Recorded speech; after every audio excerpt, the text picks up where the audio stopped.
lehenengo euskalduna eta bigarren postua zuretzat amorroarekin ikusi zaitugu helmuga lerroan, garaipena nahi zenuen gaur mutiloan.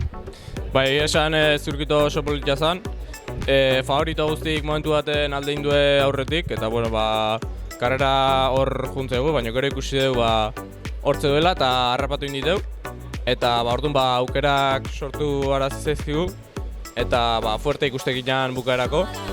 Sprint emaita ondo kolokatzea lortuet, baina azkenean Hector bezalako mutil baten kontra bakigu oso ona dela eta ezin izan dugu garaipena lortu.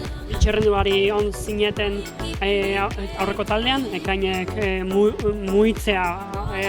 muitzeko aukua hartu du, zu lasaiago ibilizea egun osoan zehar tropelean, argi zen nekaten, nahiz eta Hectorren, Ikerren eta hainbateten saiakerak egon, esperdina gaurkoa definitua zegoela, gaurkoa espina mukatzea.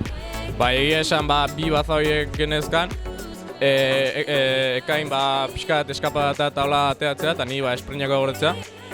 Baina gero azkenen ez da eskapadaik sortatu eta nahi oso ondo lanzatu dit eta hor utzit metro gutxi faltan. Eta gutxi falta izan du zait rematatzeko. Hurrengo egunetan zen, xakaso seguro Iruña herriko itzuli honen amaiera begira zaude, Iruñean garaipena lortzea beti berezia dalako. Egia esan oso polita izango zen garaipen bat lortzea, baina ikusita zen nivela dagoen oso zaila garaipen bat lortzea. Zorionak, Eskerrik asko.